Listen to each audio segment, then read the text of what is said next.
Uji Kruskal-Wallis menurut para ahli. Pengertian menurut Rohman 2014, uji Kruskal-Wallis merupakan turunan dari uji Wilcoxon untuk 3 atau lebih contoh bebas. Serupa dengan one-way ANOVA dalam statistika parametrik, hipotesis uji Kruskal-Wallis ini yaitu H0 sama dengan sampel berasal dari populasi yang sama, H1 sama dengan sampel berasal dari populasi yang berbeda. Pengertian menurut David 2010, uji Kruskal-Wallis merupakan uji non-parametrik yang setara dengan ANOVA satu arah. Dalam uji ini 3 atau lebih kelompok data bebas dikumpulkan dan perbedaan antar kelompok data ini diperkirakan. Mekanisme uji ini melibatkan pemeringkatan masing-masing data. Jumlah peringkat data dalam setiap perlakuan digunakan untuk menghitung statistik uji dan kemudian menguji hipotesis nol. Adapun langkah pengujiannya yaitu yang pertama menentukan hipotesis, yang kedua menentukan uji statistik, yang ketiga menentukan kriteria uji, yang keempat membuat kesimpulan, dan yang terakhir yaitu menghitung faktor koreksi.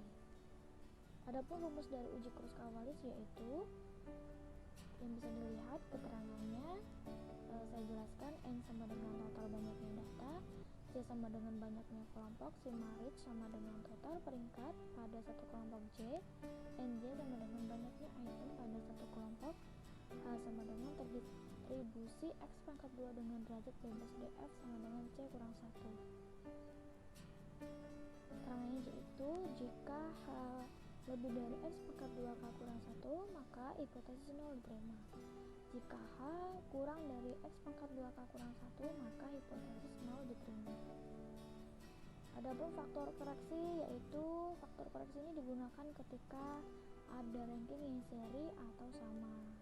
Rumusnya bisa dilihat keterangannya yaitu HC sama dengan statistik Kruskal-Wallis yang dikoreksi, H sama dengan perbandingan statistik yang belum dikoreksi, kemudian CF yaitu faktor koreksi.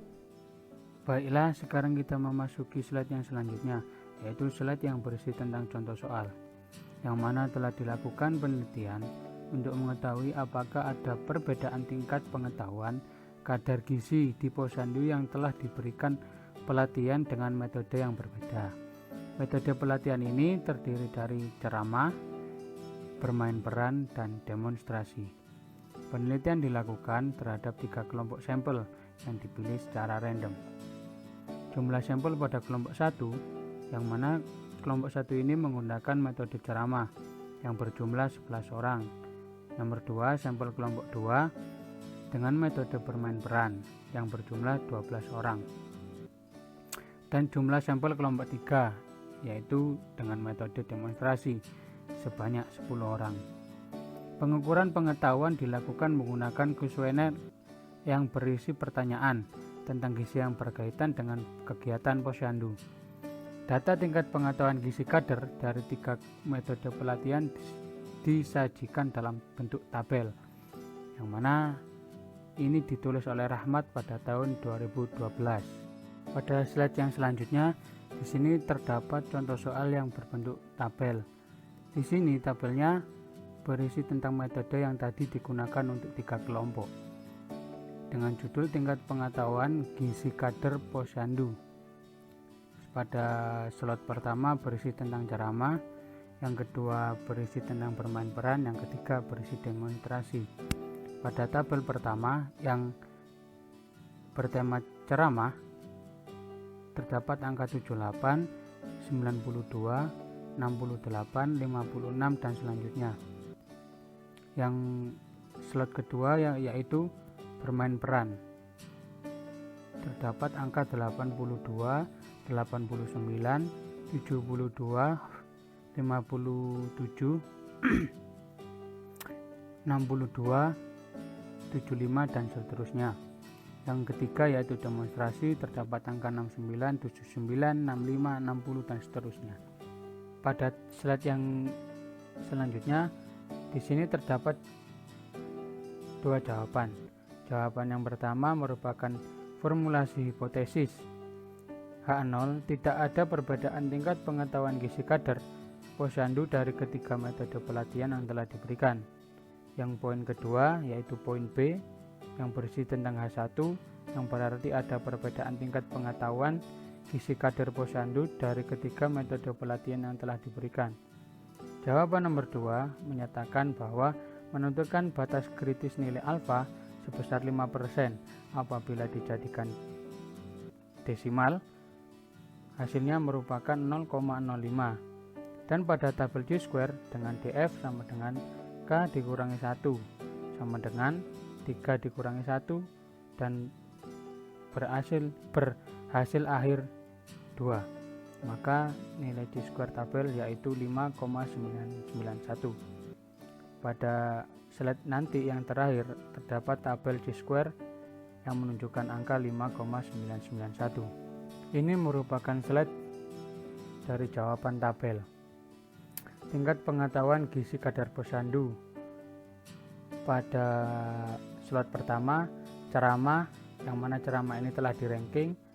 Yang kedua, bermain peran dan sudah di-ranking, dan demonstrasi yang sudah di-ranking. Di sini terdapat nilai R1 yang mana menunjukkan ranking pertama dari slot tabel ceramah yang sebesar 205,5, yang slot kedua berisi R2 yang berarti menjelaskan nilai dari ranking bermain peran yang sebesar 204. Yang ketiga ada R3 yang berisi tentang ranking hasil demonstrasi pada slot ketiga yaitu 151,5. Pada slide yang nomor 5 terdapat dua jawaban, yaitu nomor 3 dan nomor 4. Pada nomor 3 terdapat kriteria pengujian.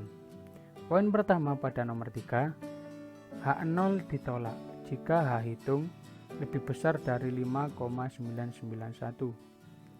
Dan poin yang kedua, H0 diterima jika H hitung lebih kecil sama dengan 5,991. Yang nomor 4 yaitu perhitungan statistik. Dapat dijabarkan sebagai berikut, yaitu H sama dengan 12 dibagi dengan N yang dikalikan dengan N plus 1.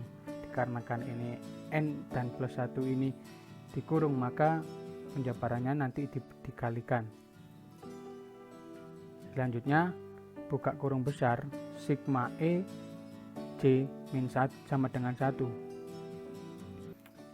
Sigma Rij yang dikurung dan dikuadratkan dibagi dengan Nj, yaitu selanjutnya ditutup kurung besar dan dikurangi dengan 3 dikalikan N plus 1. Selanjutnya H sama dengan 12 dibagi 33 dikalikan 33 plus 1. Buka kurung besar 205,5 dikurung dan dikuadratkan dibagikan dengan 11. Dijumlahkan dengan 204 yang dikurung dan dikuadratkan yang dibagi dengan 12, dijumlahkan dengan 151,5 dan dikurung lagi dan dikuadratkan lagi yang dibagi dengan 10, tutup kurung besar. Selanjutnya dikurangi dengan 3 yang dikalikan dengan angka 33 yang dijumlahkan dengan 1. H sama dengan 12 dibagi dengan 1122. Dibuka kurung besar 3839,11 dijumlahkan dengan 3468 dijumlahkan dengan 2295,22 dan ditutup kurung besar yang dikurangi dengan 102. H besar sama dengan 0,010695181717 dikalikan dengan 9602,33 dikurangi dengan 102.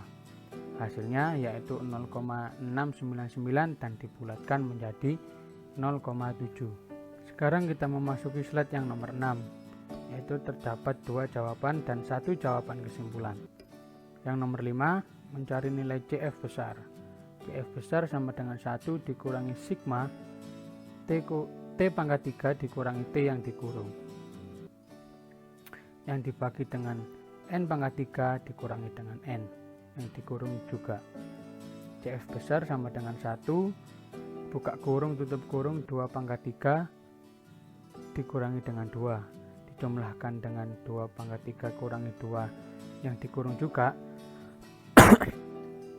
dijumlahkan dengan 2 pangkat 3 dikurangi 2 dan dikurung juga ditambah dengan 2 pangkat 3 dikurangi 2 dan dikurung juga yang dibagi dengan 18 pangkat 3 dikurangi 18 dan dikurung lagi. CF besar sama dengan 1 dikurangi 6 plus 6 plus 6 plus 6 dibagi dengan 5814. CF sama dengan 1 dikurangi 24 dibagi dengan 5814. Hasil CF dikurangi 1. Hasil CF sama dengan 1 dikurangi 0,04 127 966 98. Hasilnya yaitu 0,995 8720 3302. Hasil dari nomor 6 yaitu faktor koreksi. HC sama dengan H dikurangi CF besar. H-nya juga besar. HC besar dikurangi HC besar sama dengan 0,7 dibagi 0,9959. HC besar sama dengan 0,703. Jawaban nomor 7 yaitu berupa kesimpulan. Poin pertama, karena H hitung yaitu 0,7 yang diartikan kurang dari sama dengan H tabel yang berjumlah 5,991, maka dapat diartikan HO diterima dan H1 ditolak.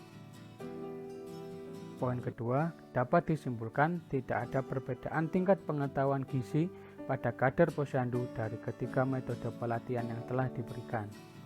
Pada slide yang ketujuh merupakan slide yang berisi tentang chi-square distribution tabel. Dapat diartikan sebagai tabel distribusi chi-square. Kelompok kami menggunakan angka 0,5 pada slide yang horizontal dan vertikalnya menggunakan angka 5,99. Pada slide yang nomor 8 merupakan slide yang berisi tentang daftar pustaka, yaitu sebuah jurnal yang telah kami dapatkan untuk mengerjakan semua PPT yang telah selesai. Yang pertama terdapat David S. Jones 2010, judulnya Statistik Farmasi Jakarta EGC. Rahmat Abdul 2012, buku ajar biostatistika aplikasi pada penelitian kesehatan Jakarta EGC. Rohman Abdul 2014, Statistika dan Geometrika Dasar dalam Analisis Farmasi Yogyakarta Pustaka Belajar. Sugiono 2017, Statistika untuk Penelitian Bandung Alfabeta CV. Sugiarto 2015, Dasar-dasar Statistik Farmasi Yogyakarta Binafsi Publisher.